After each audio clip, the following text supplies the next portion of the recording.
With me now, National Border Patrol Council Vice President Art Del Cueto. And Art, what did you make of Secretary Mayorkas' visit to the border today?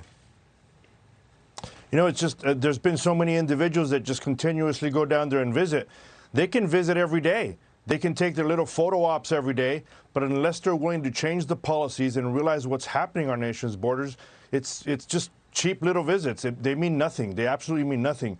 This administration has managed to destroy everything that the last administration has done, and it's going to take political will. I'm truly saddened when I see this. I'm saddened that future generations are going to be severely damaged because of the lack of border security policies from the current individuals that are in charge right now. You know, Art, we're running some footage here, and it just kind of struck me to see him standing in front of the wall, or part of the wall. And you just kind of wonder, like, golly, if they had completed that, how much that might have helped what has become an overwhelming situation for you folks. You know, and it's not just the completion of the wall, it's bringing back some of the policies that would work.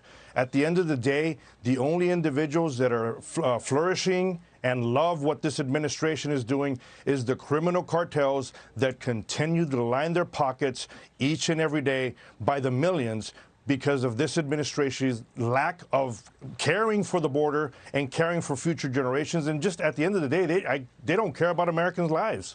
All right, we heard the secretary almost boasting earlier in the week on how often he has visited the border. You brought up the point that it feels more like they're just simply checking a box. Is he even asking the right questions? Is there any sense of sincerity there? I don't see it. And it's evident because the flow of illegals continue to come in. This administration continues to create that magnet. Now with, getting rid of Title 42, it's just going to create a much bigger flow coming in. They say they're going to put more agents out there to help process, when in reality, when you look at what they're saying, they're going to help these individuals that are crossing into the United States get processed so they can get released in the United States faster. That's all they're doing. They need to bring back policies that actually work.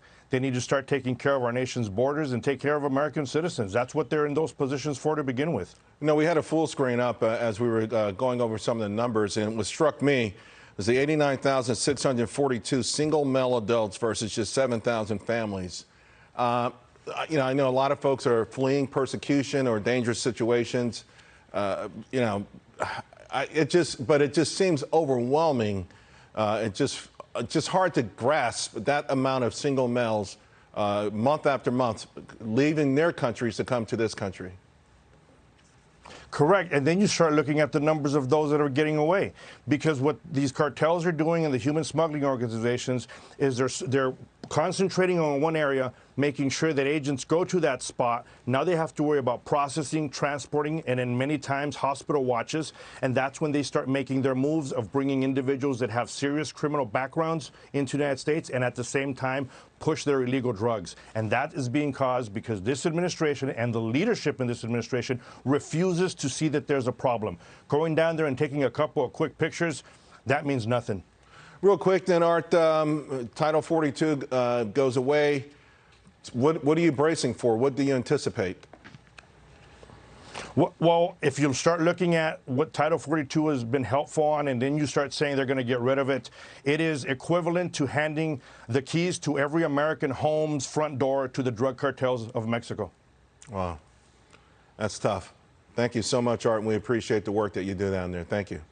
Hi, everyone. I'm Brian Kilmeade. I want you to do me a favor. I want you to click to subscribe to the Fox News YouTube page. This is the only way that I know for sure that you're not going to miss any great commentary, any great news bites, any great interviews coming your way on Fox. You can get it all here on YouTube. So subscribe right now.